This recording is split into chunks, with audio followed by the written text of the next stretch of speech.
ഞാൻ വിജയിച്ചിലേക്ക് ഇരിക്കുന്ന കുട്ടികളുടെ മുഖത്തേക്ക് നോക്കുമ്പോൾ വളരെ സന്തോഷം, അഭിമാനം ഒക്കെ തോന്നുന്നുണ്ട്.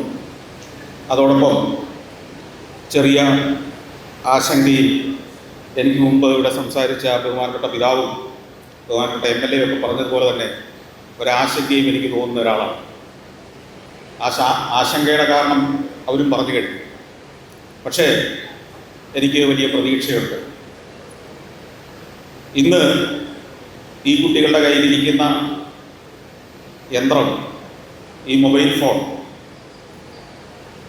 ഒരു 5 വർഷം മുമ്പുള്ള മൊബൈൽ ഫോൺ നൽകുന്ന അറിവും വിവരവുമല്ല അവർക്ക് നൽകുന്നത് എന്നതുകൊണ്ട് തന്നെ സ്വന്തം ജീവിതത്തെ പോലും ആസൂത്രണം ചെയ്യാൻ കഴിയുന്ന ടൂളുകളെല്ലാം ഒരു ഉപകരണമായിട്ട് അവരതിനെ കണ്ടു തുടങ്ങിയിട്ടുണ്ടെന്നും, നമ്മൾ ഈ സംസാരിക്കുന്ന ദിവസങ്ങൾ നമ്മുടെ കേരളവും ലോകവും ഒക്കെ വലിയൊരു മാറ്റം അഭിമുഖീകരിച്ചുകൊണ്ടിരിക്കുകയാണെന്നുമൊക്കെ എനിക്ക് നിങ്ങൾക്കും അറിയാം. ആർട്ടിഫിഷ്യൽ ഇൻ്റലിജൻസ് എന്ന ഒരു വലിയ അത്ഭുതം ഇന്ന് ലോകത്തിൻ്റെ മുഴുവൻ മേൽ പിടികൂട്ടി കഴിഞ്ഞു. ഈ ആർട്ടിഫിഷ്യൽ ഇൻ്റലിജൻസ് സംവിധാനങ്ങളുടെ സാധ്യതകൾ പ്രയോജനപ്പെടുത്തുന്ന പുതിയൊരു തലമുറയ്ക്ക് ഇനി എനിക്ക് മുമ്പുള്ള പ്രാസംഗികർ സംസാരിച്ചതുപോലെ തന്നെ ഈ നാട് വിട്ട് മറ്റേതെങ്കിലും ഒരു നാട്ടിൽ പോയി, ഒരു സമ്പന്ന നാടെന്ന് നമ്മൾ വിശ്വസിക്കുന്ന ഒരു നാട്ടിൽ പോയി ആ നാട്ടുകാരൻ്റെ പണിക്കാരനോ പണിക്കാരിയായി ജീവിക്കേണ്ട അവസ്ഥ ഉണ്ടാവില്ല എന്നത് തന്നെയാണ് ഈ ആർട്ടിഫിഷ്യൽ ഇൻ്റലിജൻസും റോബോട്ടിക്സും ഉൾപ്പെടുന്ന പുതിയ മേഖല, പുതിയ ലോകം ഈ കുഞ്ഞുങ്ങളുടെ മുമ്പിൽ തുറന്നു വയ്ക്കുന്ന ഒരു സാധ്യത.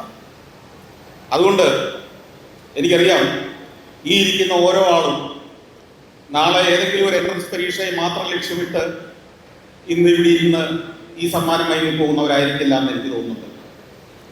മെഡിസിൻ അല്ലെങ്കിൽ എഞ്ചിനീയറിംഗ് എന്ന 2 സ്ട്രീമുകൾ മാത്രമാണ് നമ്മുടെ ജീവിതത്തിൻ്റെ വിജയത്തിന് ഏകമാർഗമെന്ന് ചിന്തിക്കുന്ന ഒരു തലമുറയാണ് ഇനി വരാൻ പോകുന്നതെന്ന് ഞാൻ വിശ്വസിക്കുന്നില്ല.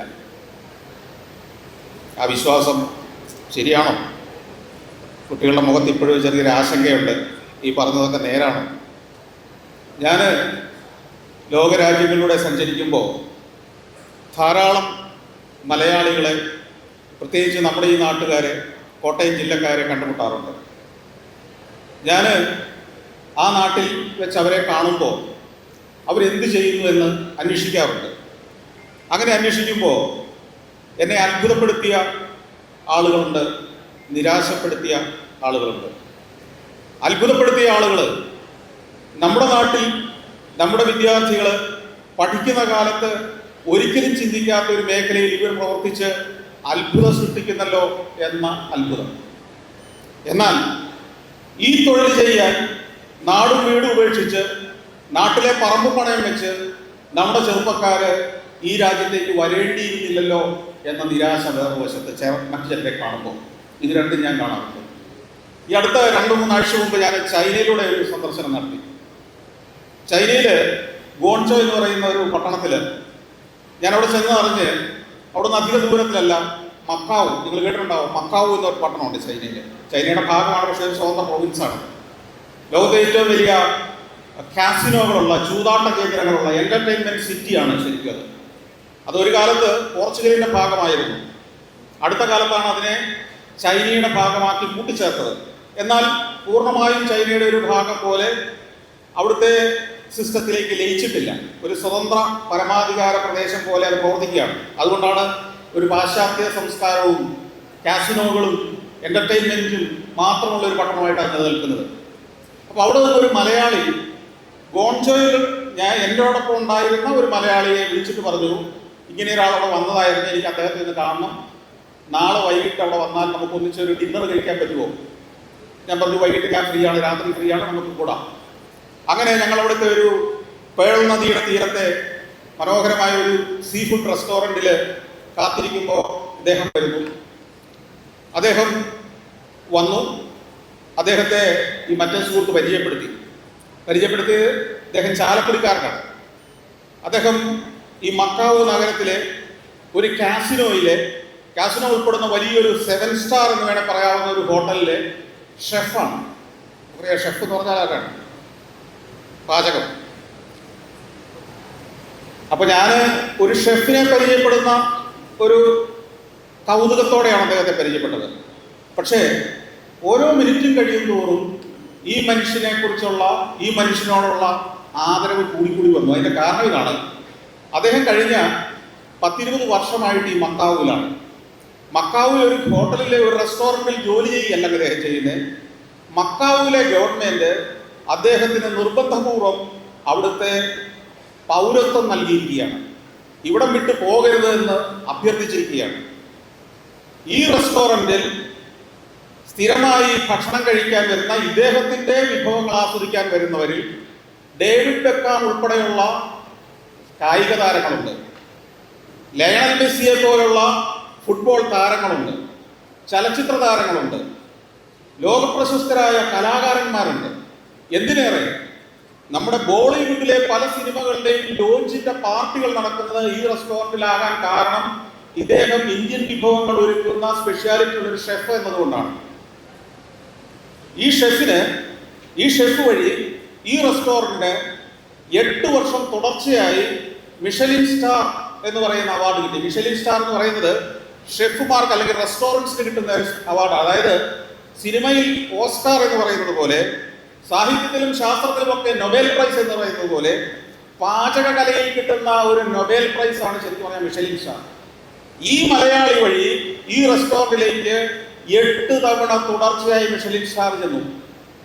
അതുകൊണ്ടാണ് ആ ഗവൺമെന്റ് അദ്ദേഹത്തിന് പൗരത്വം കൊടുത്ത് അവിടെ നിർത്തിയത്. ഞാൻ അദ്ദേഹത്തോട് ചോദിച്ചു, നിങ്ങൾ 10ാം ക്ലാസ് പഠിച്ചപ്പോൾ നല്ല മാർക്കുണ്ടായിരുന്നില്ലേ? നല്ല മാർക്കുണ്ടായിരുന്നു സാറേ. നിങ്ങളുടെ മാതാപിതാക്കൾ എൻട്രൻസിന് പോകണമെന്ന് നിങ്ങൾ നിർബന്ധിച്ചില്ലേ? അദ്ദേഹം ഒന്ന് ചിരിച്ചു, നിർബന്ധിച്ചു, വഴക്കുണ്ടാക്കി, യുദ്ധം ചെയ്തു. അദ്ദേഹത്തിന് ഇഷ്ടമുള്ള മേഖല തിരഞ്ഞെടുത്തു. അദ്ദേഹം ഏതെങ്കിലും ഒരു പഞ്ചായത്തിലെ പ്രാഥമികാരോഗ്യ കേന്ദ്രത്തിലെ ഡോക്ടറായിരിക്കേണ്ടതിന് പകരം ഇന്ന് 8 മിഷലിൻ സ്റ്റാർ അവാർഡുകൾ വാങ്ങിയ അദ്ദേഹം ആവശ്യപ്പെടുന്ന എന്തും അങ്ങോട്ട് കൊടുക്കാൻ തയ്യാറായ ഒരു രാഷ്ട്രം, ഒരു സ്റ്റേറ്റ് തന്നെ കരുതിക്കുന്ന ഒരു ഷെഫായി, ആദരിക്കപ്പെടുന്ന ഷെഫായി മാറി. ഇങ്ങനെ എത്രയെത്രയോ പ്രതിഭകളെ ഞാനിങ്ങനെ സഞ്ചരിക്കുമ്പോൾ അത്ഭുതത്തോടെ കണ്ടു നിന്നിട്ടുണ്ട്. നമ്മുടെ നാട്ടിൽ സ്വീകരണം കിട്ടാതെ പോകുമായിരുന്നവർ ഇന്ന് ഈ സോഷ്യൽ മീഡിയയിലൂടെ ഇന്ന് നമ്മൾ പല മേഖലകളെ അടുത്തറിയുന്നുണ്ട്. പുതിയ തലമുറ മുകളിലിരിക്കുന്ന മാതാപിതാക്കളും അറിയുന്നുണ്ട്. നമ്മൾ അവരെയൊക്കെ കൈയടിക്കാറുണ്ട്, അവരുടെയൊക്കെ നേട്ടങ്ങളെ നമ്മൾ പ്രശംസിക്കാറുണ്ട്, അതിനിടയിൽ ഗംഭീര കമന്റുകൾ ഇടാറുണ്ട്. ഇത്തരമൊരു കമന്റ് വാങ്ങുന്ന ഒരു പ്രതിഭയായി നമ്മുടെ മക്കൾ മാറുന്നതിനെ കുറിച്ച് മാത്രം നമ്മൾ പലപ്പോഴും സ്വപ്നം കാണുന്നില്ല. നാട്ടുകാരുടെ മക്കൾ കമന്റ് മേടിക്കുന്നതിന് നമുക്ക് കുഴപ്പമൊന്നുമില്ല. നിങ്ങൾ ഈ ഇരിക്കുന്ന വിദ്യാർത്ഥികൾ ഒന്ന് തിരിഞ്ഞ് സ്വന്തം ജീവിതത്തിലേക്ക് ഒന്ന് തിരിഞ്ഞു നോക്കണം. അവനവനെ കുറിച്ച് ഒന്ന് ചിന്തിക്കണം. ഞാൻ ഇനി അങ്ങോട്ടുള്ള ജീവിതത്തിൽ, ഇനി ശിഷ്ടകാലമുള്ള ജീവിതത്തിൽ ഏറ്റവും ആസ്വദിച്ച് ചെയ്യാൻ പോകുന്ന തൊഴിൽ ഏതായിരിക്കും എന്ന് ചിന്തിച്ചിട്ടുണ്ടോ? ഞാൻ ഒരിക്കലും മടുക്കാതെ ചെയ്യാൻ പോകുന്ന തൊഴിൽ ഏതായിരിക്കും എന്ന് ചിന്തിച്ചിട്ടുണ്ടോ? ഞാൻ ഒരിക്കലും ബോറടിക്കാതെ ചെയ്യുന്ന, ഏത് പാതിരാത്രിക്ക് ഉണർന്നിരുന്ന് ചെയ്യുന്ന ഒരു തൊഴിൽ എന്തായിരിക്കും എന്ന് ചിന്തിച്ചിട്ടുണ്ടോ? അതോ ശമ്പളത്തിന് വേണ്ടി ആരെങ്കിലും അത് നിർബന്ധിക്കുമ്പോൾ പോയി ചെയ്യുന്ന ഒരു ജോലിയാണോ ഞാൻ ചെയ്യാൻ പോകുന്നത്?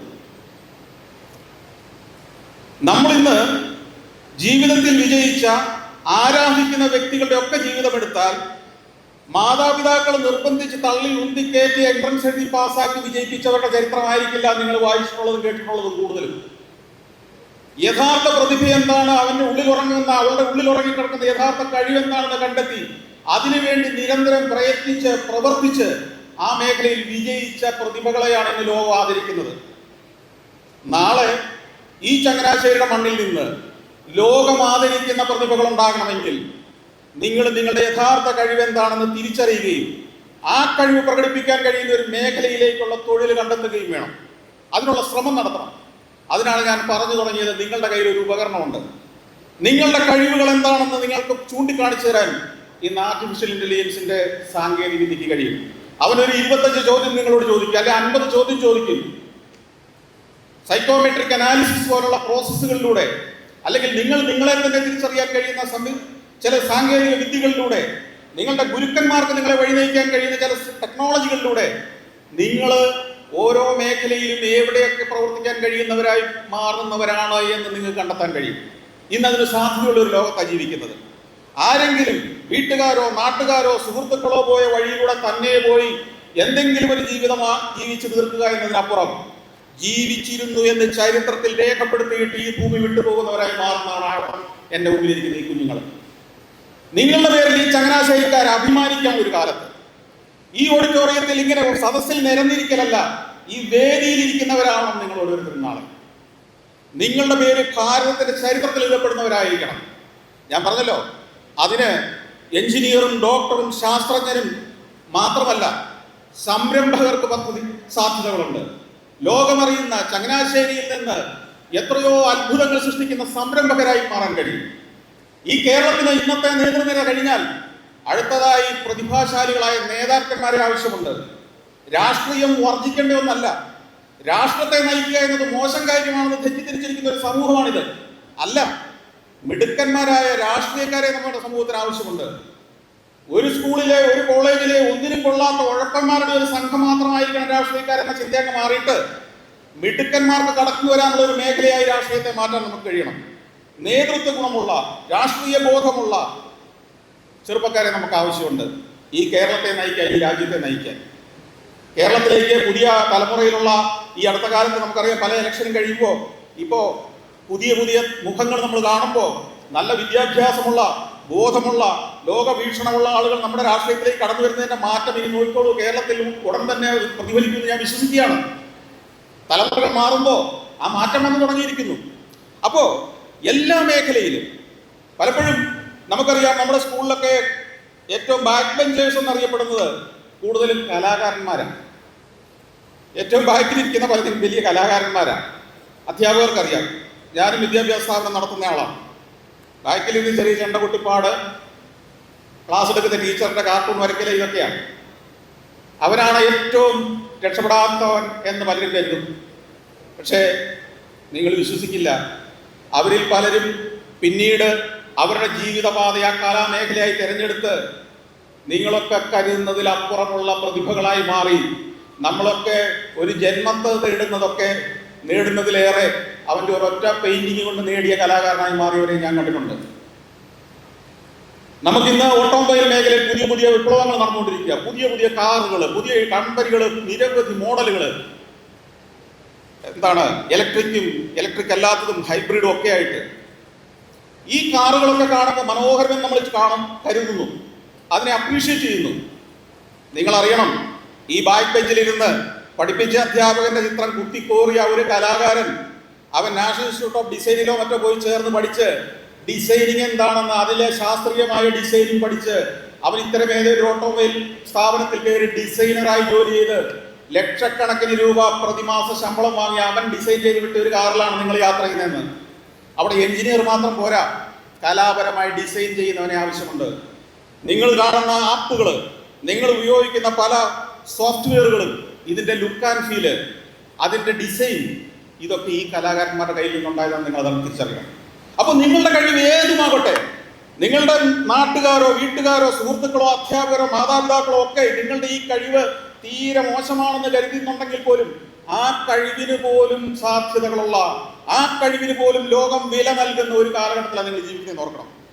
എന്തിനേറെ, ഞാൻ 97 ഒരു ക്യാമറയും എടുത്ത് സഞ്ചാരം ആരംഭിക്കുമ്പോൾ അതിന് സാധ്യതകൾ ഉണ്ടായിരുന്നില്ല, ഒരു ചാനലിനും അത് ആവശ്യം ഉണ്ടായിരുന്നില്ല. 5 കൊല്ലം ഈ കാസറ്റുകളുമായി ചാനലുകളുടെ വരാന്ത തോറും നടന്നിട്ടാണ് അവസാനം ഏഷ്യാനെറ്റ് സംപ്രേഷണം ചെയ്യാമെന്ന് സമ്മതിക്കുന്നത്, അത് ഒരു പ്രതിഫലം പോലും തരാതെ. എന്നാൽ ഇന്ന് മര്യാദയ്ക്ക് മൈക്കിന്റെ മുമ്പിൽ 4 വാക്ക് പറയാൻ കഴിയുന്ന, ഒരു മൊബൈൽ ഫോണിന് മുമ്പിൽ 4 വാചകം പറയാൻ കഴിയുന്നവന് മാസം 20 ലക്ഷം രൂപ സമ്പാദിക്കാനുള്ള അവസരം തരുന്നതാണ് ഇന്ന് സോഷ്യൽ മീഡിയ എന്ന് പറയുന്ന ഒരു പ്ലാറ്റ്ഫോം. ബുദ്ധിപൂർവ്വം ഉപയോഗിച്ചാൽ മര്യാദയ്ക്ക് 4 വാക്ക് പറയാൻ കഴിയുന്ന, വാക്ചാരിത്യുള്ള ഒരാൾക്ക് മാസം 20-25 ലക്ഷം രൂപ സമ്പാദിക്കുക എന്നുള്ളത് അതിശോക്തിയല്ല.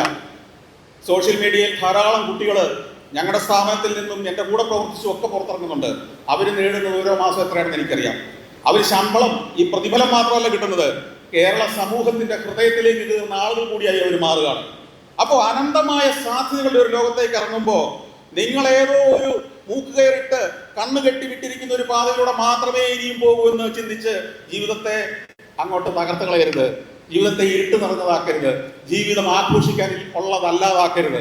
ആഘോഷിക്കുക എന്ന് പറഞ്ഞാൽ നമ്മുടെ പ്രവൃത്തിയിലൂടെ, നമ്മുടെ തൊഴിലിലൂടെ, നമ്മുടെ ജീവിതത്തിലൂടെ അതൊരു ആഘോഷമാക്കി മാറ്റണം. ഈ ജീവിതം ഏറ്റവും ആഹ്ലാദകരമാക്കി മാറ്റണം. ആഹ്ലാദിക്കുന്ന ഒരു മനുഷ്യനെ അടുത്തുള്ള മനുഷ്യജീവിക്ക് ആഹ്ലാദം പകർന്നു കൊടുക്കാൻ കഴിയൂ. നിരാശനായ ഒരുവന്, തകർന്ന ഒരുവന്, നെഗറ്റീവായി ചിന്തിക്കുന്ന ഒരുവന് തൊട്ടടുത്ത സമൂഹത്തിലേക്കും ഈ നെഗറ്റിവിറ്റി മാത്രമേ പ്രസരിപ്പിക്കാൻ കഴിയൂ. അതുകൊണ്ട് ജീവിതത്തെ സന്തോഷമാക്കുന്ന, ജീവിതം ആഘോഷമാക്കുന്ന, ജീവിതം വിജയമാക്കുന്ന പുതിയ പുതിയ മേഖലകളിലേക്ക്, നിങ്ങൾക്ക് ഏറ്റവും ആസ്വദിക്കാൻ കഴിയുന്ന മേഖലകളിലേക്ക് നടന്നു കയറുന്ന പ്രതിഭകളായി നിങ്ങൾ മാറട്ടെ. അതിന് നിങ്ങൾ ആരാണെന്ന് നിങ്ങൾ തിരിച്ചറിയുക. ആ മേഖലയിലേക്ക് നിങ്ങൾ ശ്രദ്ധ കേന്ദ്രീകരിക്കുക. തീർച്ചയായും നിങ്ങളുടെ മാതാപിതാക്കളും ഈ സമൂഹവും കൂടെ ഉണ്ടാകുമെന്ന് ഞാൻ പ്രതീക്ഷിക്കുകയാണ്. എല്ലാ വിജയവും നിങ്ങൾക്ക് ആശംസിക്കുന്നു. ഇനിയും നമുക്ക് കാണാം. അത് നിങ്ങളുടെ ഏറ്റവും വലിയ വിജയങ്ങൾ ആഘോഷിക്കാൻ വേണ്ടിയായിരിക്കും എന്ന് മാത്രം. Thank you.